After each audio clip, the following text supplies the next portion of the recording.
Hey everyone, my name is Sean, and in today's video, I'm going to be giving you a profile for Kozmo for the Synchro Festival. I think Kozmo is a very good deck to choose for the Synchro Festival, as I think it is going to be relatively future-proof and is going to be playable pretty much in every festival to come, unless it's something crazy like the NR Festival was, where you can't play certain rarities of cards. So I think what's great about this deck is that it can be used in many events in the future, and that way you can get those rewards and keep those rewards rather than having to spend your gems on decks just so you can participate. We're going to start off with the starters for the deck, and Kozmo has quite a few good starters available to it, making it a very good option. First of all, we have 3 copies of Reasoning. Kozmos are all monsters of different levels, and so this is a card that allows you to pick up cards from the top of your deck until you get a monster that can be normal, summoned, or set, which is all of your monsters here. And then, if your opponent called the right level, you send it to the graveyard, which isn't a bad thing for you. But then if they didn't get it right, you can summon it to the field. Kozmos have monsters that are at pretty much every single level in the game, so this card has a very high chance of activating and resolving.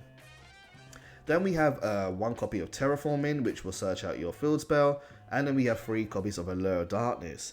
Allure of Darkness is a card that says draw 2, but then banish 1 dark monster from your hand. And if you do not have any in your hand, you must send your whole entire hand to the graveyard. Allure of Darkness is great in this deck because you have a card that can get you back cards from your Banish Pile very easily, so there's no real downside to this. Another card that is a really good starter is the monster Kozmo Tin Can. This is a level 1 monster who is an homage to R2-D2 from Star Wars.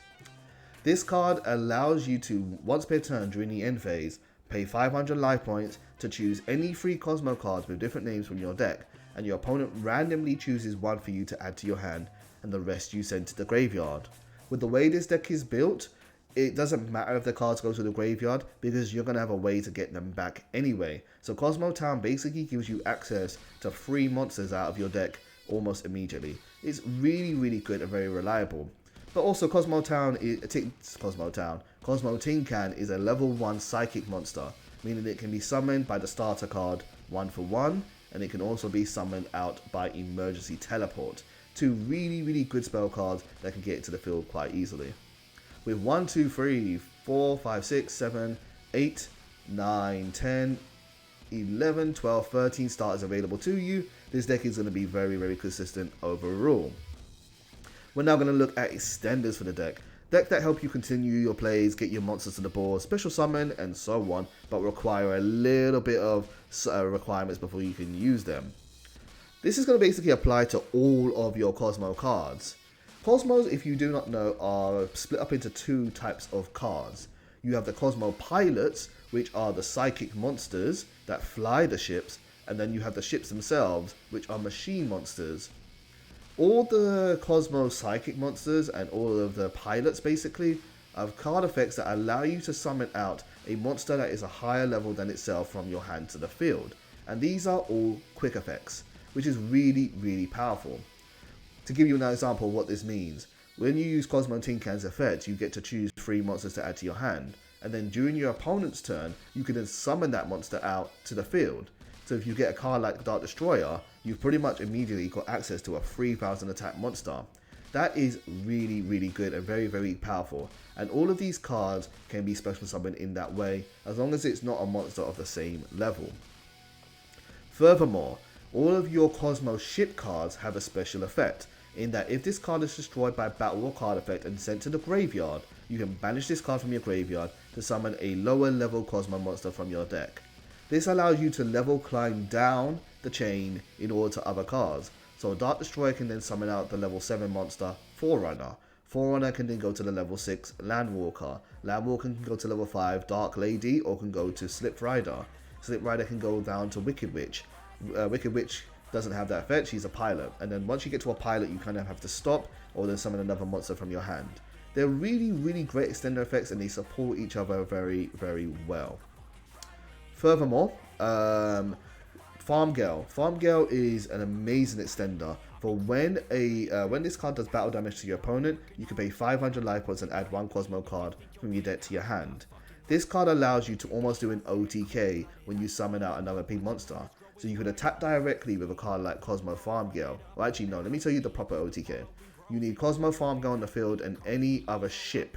So what you do is you have Kozmo, Farm Girl attack. You have a ship, say like a Dart Destroyer.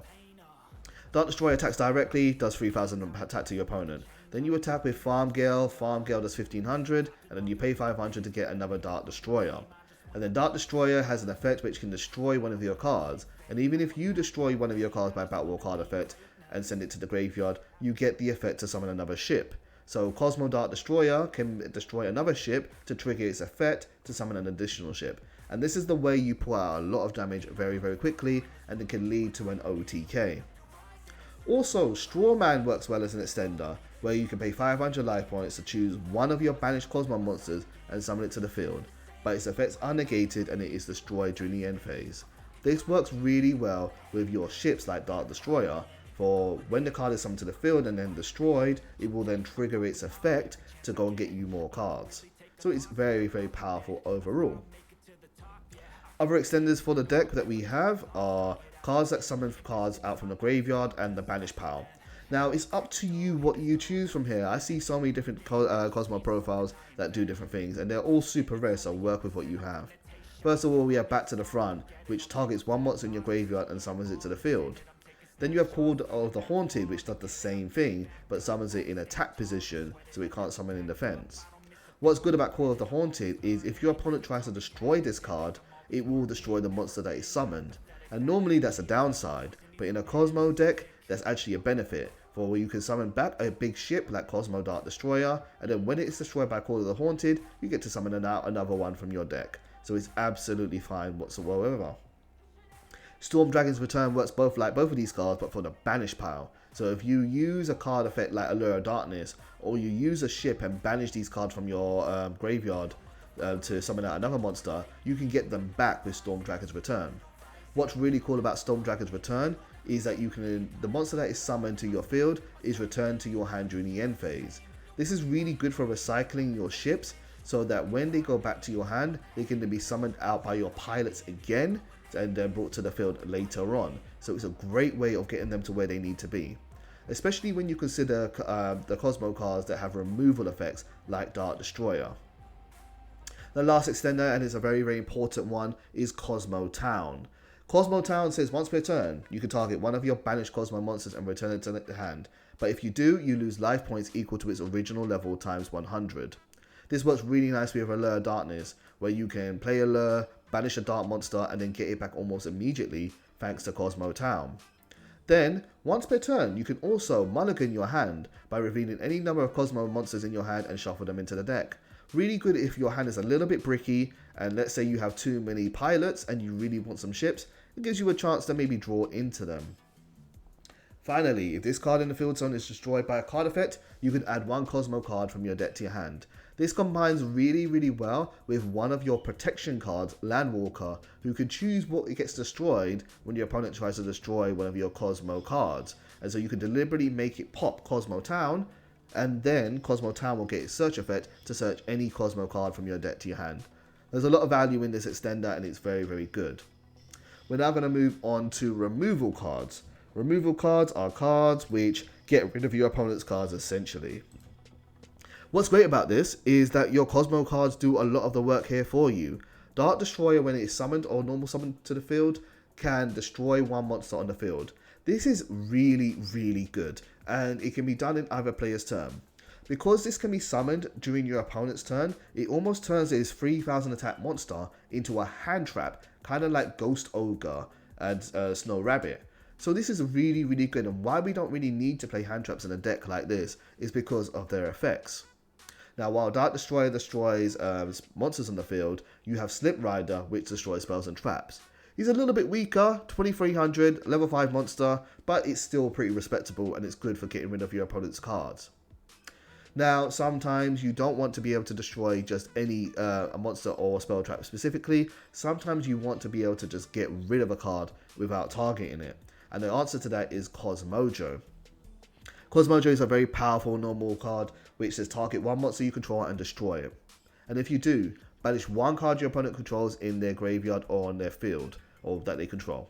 You can only do this once per turn. This is a very, very good trap card that not only triggers your ship effects to float down into other monsters, but also allows you to get rid of a threat without targeting it and also destroying it. Things which are very, very protected against in this day and age.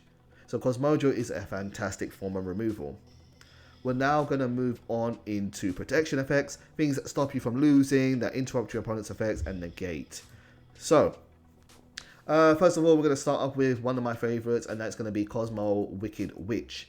Wicked Witch has the effect of being a normal pilot, but also once per turn during either player's turn, you can pay 1000 life points, and this turn this card cannot be destroyed by battle or card effects. She works really well when you float down into her from a big ship if you know that you can't stop your opponent destroying and getting rid of your cards. So what she does is basically you can summon her out in defense after one of your ships has gone, and then you could pay 1000 life points to say, nope, I am not being destroyed by battle, you are not attacking my my master's life points, I'm protected nice and safely. So she's a really cool card. Then we have Kozmo Dark Lady, one of my favorite cards, if not my favorite card of Kozmo's all over. She's a really cool card that pays an homage to Darth Vader. She has the effect of Quick Effect. You can pay 1000 life points to negate the activation of an opponent's monster effect. It's a very, very good negate, and it's a very, very annoying for your opponent to have to deal with on turn 1. And she's just a level 5 psychic monster, and she's very, very easy to summon. Then we have Kozmo Landwalker, who, as I said, if a Kozmo card is going to be destroyed, you can choose a different card instead. This doesn't come up that much, but like I said, it works really, really well with cards like Kozmo Town to deliberately pop them instead of popping one of your monsters. What's cool as well is that you can use it with a card that you can chain with. So if you have a Kozmojo on the field, you can then use Landwalker, say I'm going to have you destroy Kozmojo, but then activate Kozmojo in the chain, and then when Landwalker resolves, it will just pop the Kozmojo instead, keeping whatever monster or card you want to keep alive safe and sound. Then we have Forerunner. Forerunner's effect isn't that good. It says during the end phase, you have you gain 1000 life points. Not that great, not that relevant, but it's a protection effect nonetheless. Now there is one more protection effect which I haven't mentioned, and that is shared by all of the ships, and is what made, well, except Slip Rider, all of the bigger ships, is what makes these cards really threatening. And that is Kozmo Dark Destroyer, Kozmo Forerunner, and Kozmo Landwalker say. This Kozmo Landwalker doesn't say it actually, I'm sorry, it's just Forerunner and also Kozmo Dark Destroyer. They say your opponent cannot target this card with card effects. That is really, really good. You have a monster which not only floats down and summons other monsters, but it cannot be targeted, so it plays through a lot of disruption, and it means it can go through a lot of hand traps like Veiler, Infinite Impermanence, and other effects that like to target that are commonly played. This is what makes these cards very durable, and it's almost like I kind of want to play more of them if there was space, but space is very, very tight in this deck. Then we have Called by the Grave. Called by the Grave, again, great anti-hand trap removal card. Cosmos, the one thing they don't do is really attack the graveyard, so Called by the Grave helps you with that. And so they can do it with Cosmojo, but Called by the Grave is still very reliable nonetheless, and it protects you from things like Ash Blossom and Maxi. And then last of all, we have Skill Drain. Cosmos work really, really well with Skill Drain. The fact of the matter is that when you use your pilot's effect to summon out a higher level Cosmo, they banish themselves from the field on the activation, meaning they won't be negated by Skill Drain, so that's really, really good. In addition, while your Cosmos ships will be negated by Skill Drain while they're on the field, they float down into other ones anyway, meaning it's not so bad for you as it may be for your opponent. So Skill Drain is a very, very good card to run. I'm not 100% sure on the ratio here of these cards, but I could easily see myself playing more or less, but we'll find out more when the event has started. So that's the deck profile and the breakdown. I think Cosmos are a fantastic pick to invest into, and I think this is a deck that will be good in the Synchro Festival, a deck that will be good in the Fusion Festival that's bound to come, one that's going to be good in the Link Festival, and so on and so forth. So I think this is a very, very good deck to invest into, and it covers a lot of different options. There's never a situation where you're really like, man, I can't deal with that card because I didn't bring Battle removal, or I didn't bring Monster removal, or I'm going to get OTK so I can't protect myself. It has good coverage of everything, and it's really, really good. The last thing, yeah, and that's really it for the profile. I'll see you soon. Take care.